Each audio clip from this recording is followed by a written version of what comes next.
महर्षि दयानंद जी के ग्रंथ सत्यार्थ प्रकाश में परमेश्वर के वेदोक्त यथार्थ स्वरूप को हम जान रहे हैं।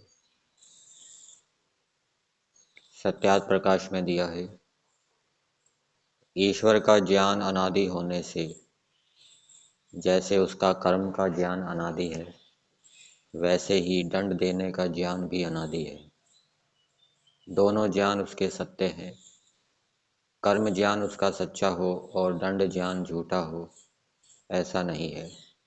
अर्थात जीव कैसे कैसे कर्म कर सकता है और उसके कैसे कैसे फल होंगे, ये ज्ञान ईश्वर के पास सदा रहते हैं और दोनों सच्चे हैं। ईश्वर जीवात्मा को उनके कर्मों का फल देने में परतंत्र नहीं अपितु स्वतंत्र है और जीवात्मा कर्म करने में स्वतंत्र है। प्रश्न, जीव और ईश्वर का संयोग संबंध हो सकता है, व्याप्य व्यापक नहीं, क्योंकि जिस जगह में एक वस्तु होती है उस जगह में दूसरी वस्तु नहीं रह सकती। तो इसका उत्तर दिया है, यह नियम समान आकार वाले पदार्थों में घट सकता है, असमान आकृति में नहीं। जैसे लोहा स्थूल और अग्नि सूक्ष्म होती है, मतलब कि दोनों की आकृति अलग अलग है। लोहे की स्थूल आकृति है, अग्नि की सूक्ष्म आकृति है, इसलिए दोनों एक स्थान पर रहते हैं। इस कारण से लोहे में विद्युत अग्नि व्यापक होकर एक ही अवकाश में दोनों रहते हैं। वैसे जीव परमेश्वर से स्थूल और परमेश्वर जीव से सूक्ष्म होने से परमेश्वर व्यापक और जीव व्याप्य है। तो यहाँ ऐसा समझ में आ रहा है कि ईश्वर और जीवात्मा का जो आकार है वो भिन्न भिन्न है। ईश्वर स्थूलाकार है और जीवात्मा सूक्ष्म आकार है। इस कारण से दोनों एक ही स्थान पर व्याप्य व्यापक संबंध से विद्यमान रहते हैं। जीव और ईश्वर के संबंध बताए गए हैं।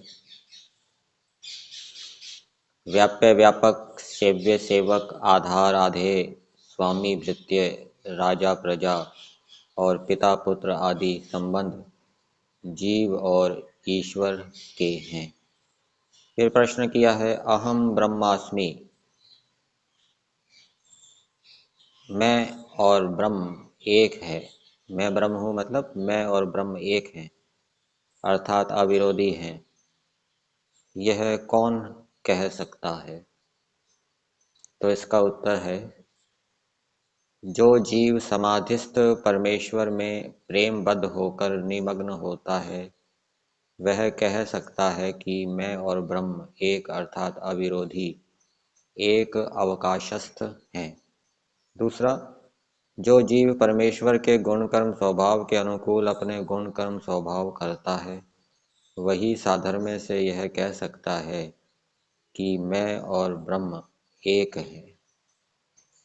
जो परमेश्वर आत्मा अर्थात जीव में स्थित और जीवात्मा से भिन्न है, जिसको मूल जीवात्मा नहीं जानता कि वह परमात्मा मेरे में व्यापक है, जिस परमेश्वर का जीवात्मा शरीर अर्थात जैसे शरीर में जीव रहता है, वैसे ही जीव में परमेश्वर व्यापक है।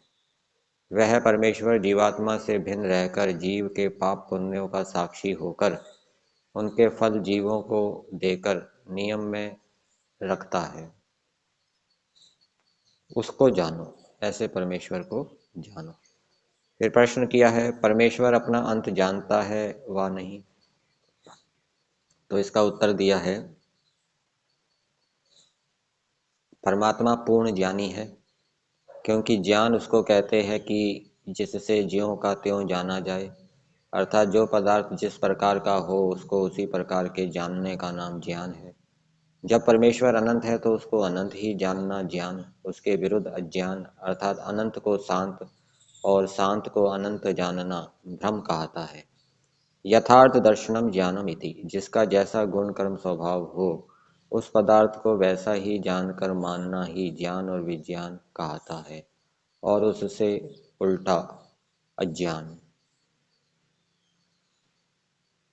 फिर आगे दिया, परमेश्वर अपरिणामी होने से वह अवस्थान्तर होकर दूसरे रूप में कभी नहीं प्राप्त होता। जैसे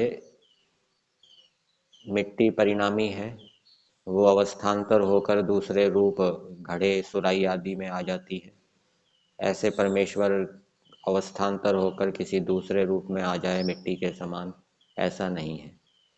सदा कूटस्थ निर्विकार रहता है और प्रकृति सृष्टि में सविकार और प्रलय में निर्विकार रहती है।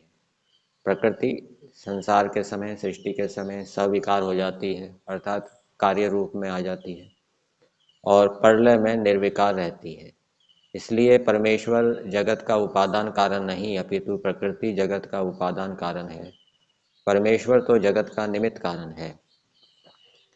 जो सर्वत्र व्यापक और सर्वज्ञ आदि धर्मयुक्त सब जीवों का आत्मा है, उसको मीमांसा, वैशेषिक और न्याय ईश्वर मानते हैं।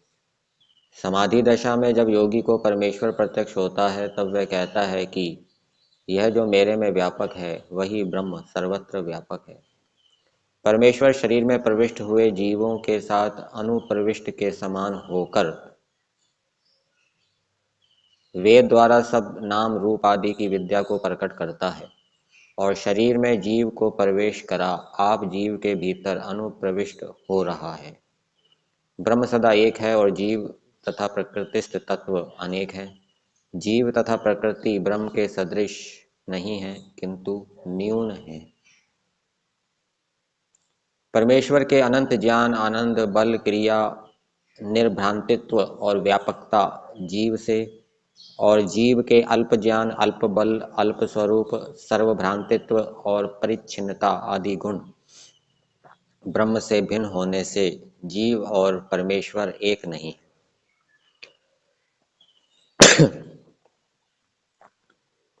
परिच्छिन्नता का अर्थ लेना चाहिए एक देशीता, एक देश में रहना।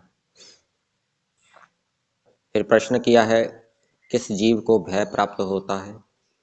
तो उत्तर दिया, जो जीव परमेश्वर का निषेध करे अथवा किसी एक देश काल में परिच्छिन्न परमात्मा को माने, अथवा उसकी आज्ञा और गुण कर्म स्वभाव से विरुद्ध होवे, अथवा किसी दूसरे मनुष्य से वैर करे, उसको भय प्राप्त होता है। क्योंकि द्वितीय बुद्धि अर्थात ईश्वर से मुझसे कुछ संबंध नहीं तथा किसी मनुष्य से कहे कि तुझको मैं कुछ नहीं समझता, तू मेरा कुछ भी नहीं कर सकता, वह किसी की हानि करता और दुख देता जाए, तो उसको उनसे भय होता है। और सब प्रकार का अविरोध हो तो वे एक कहते हैं। विरोध न रहने से सुख और विरोध से दुख प्राप्त होता है। आगे दिया, आकाश और पृथ्वी एक हैं क्योंकि दोनों जड़ हैं और दोनों कभी पृथक नहीं रहते, परंतु दोनों भिन्न भिन्न भी हैं क्योंकि आकाश व्यापक, सूक्ष्म, रूप रहित, अनंत आदि गुण वाला है और पृथ्वी एकदेशी और दिखाई देने वाली या रूप रहित, रूप सहित है। वैसे ही ब्रह्म के व्यापक होने से जीव और पृथ्वी आदि उससे अलग नहीं रहते। इस दृष्टि से ब्रह्म और जीव आदि एक हैं। परंतु जीव और पृथ्वी के गुण धर्म ब्रह्म से भिन्न होने से जीव और पृथ्वी आदि ब्रह्म से पृथक या भिन्न है। जो गुणों से सहित वह सगुण और जो गुणों से रहित वह निर्गुण कहता है। अपने अपने स्वाभाविक गुणों के सहित और दूसरे विरोधी के गुणों से रहित होने से सब पदार्थ सगुण और निर्गुण हैं। जैसे जड़ के रूप आदि गुण स्वाभाविक होने से वह सगुण और उसमें चेतन के ज्ञान आदि गुण न होने से वह निर्गुण कहता है। कोई भी ऐसा पदार्थ नहीं है कि जिसमें केवल निर्गुणता व केवल सगुणता हो, किंतु एक ही में सगुणता और निर्गुणता सदा रहती है। वैसे ही परमेश्वर अपने अनंत ज्ञान, बल आदि गुणों से सहित होने से सगुण और रूप आदि जड़ के तथा द्वेष आदि जीव के गुणों से पृथक होने से निर्गुण कहता है। प्रश्न, संसार में निराकार को निर्गुण और साकार को सगुण कहते हैं, अर्थात जब परमेश्वर जन्म नहीं लेता तब निर्गुण और जब अवतार लेता है तब सगुण कहता है। तो इसका उत्तर दिया, यह कल्पना केवल अज्ञानी और अविद्वानों की है। जिनको विद्या नहीं होती वे पशु के समान यथा तथा बड़बड़ाया करते हैं।